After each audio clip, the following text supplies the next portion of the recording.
In the course of time, Mr. Earnshaw began to fail. He had been active and healthy, yet his strength left him suddenly, and when he was confined to the chimney corner he grew grievously irritable.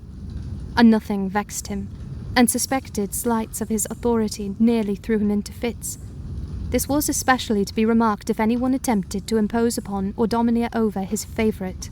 He was painfully jealous lest a word should be spoken amiss to him, seeming to have got into his head the notion that, because he liked Heathcliff, all hated and longed to do him an ill turn.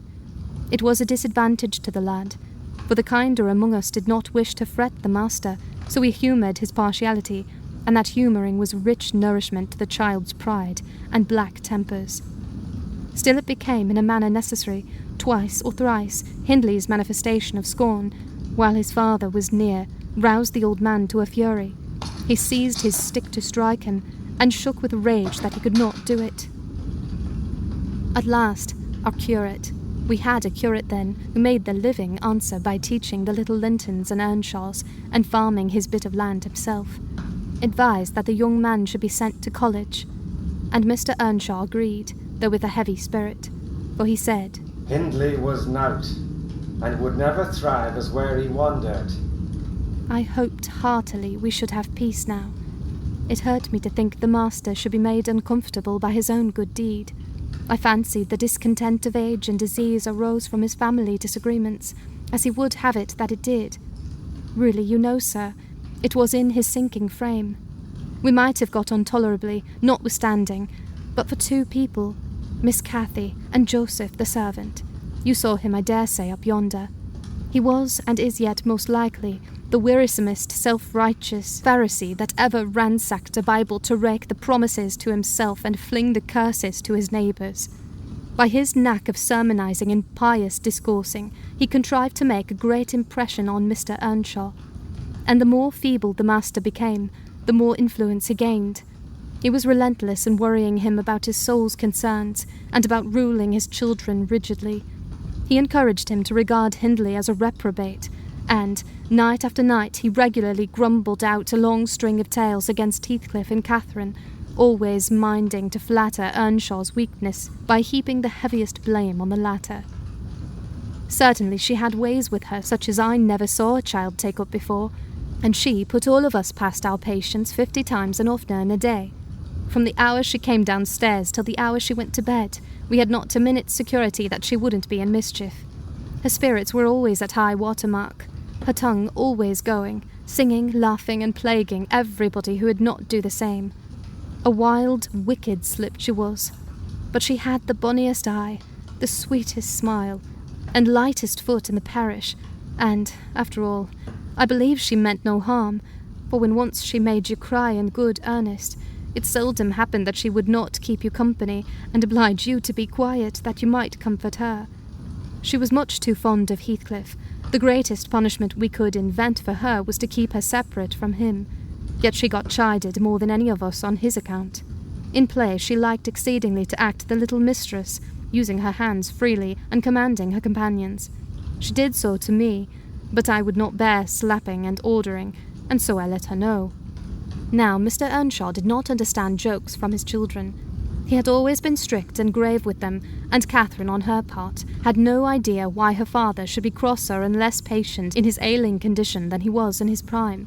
His peevish reproofs wakened in her a naughty delight to provoke him. She was never so happy as when we were all scolding her at once, and she defying us with her bold, saucy look, and her ready words, turning Joseph's religious curses into ridicule, baiting me, and doing just what her father hated most, showing how her pretended insolence, which he thought real, had more power over Heathcliff than his kindness, how the boy could do her bidding in anything, and his only when it suited his own inclination.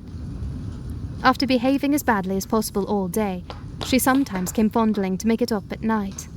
Nay, Cathy, the old man would say, I cannot love thee. Thou art worse than thy brother. Go say thy prayers, child, and ask God's pardon. I doubt thy mother and I must rue that we ever reared thee. That made her cry at first, and then, being repulsed continually, hardened her, and she laughed if I told her to say she was sorry for her faults. and begged to be forgiven. But the hour came at last that ended Mr. Earnshaw's troubles on earth. He died quietly in his chair one October evening, seated by the fireside. A high wind blustered round the house and roared in the chimney. It sounded wild and stormy, yet it was not cold, and we were all together.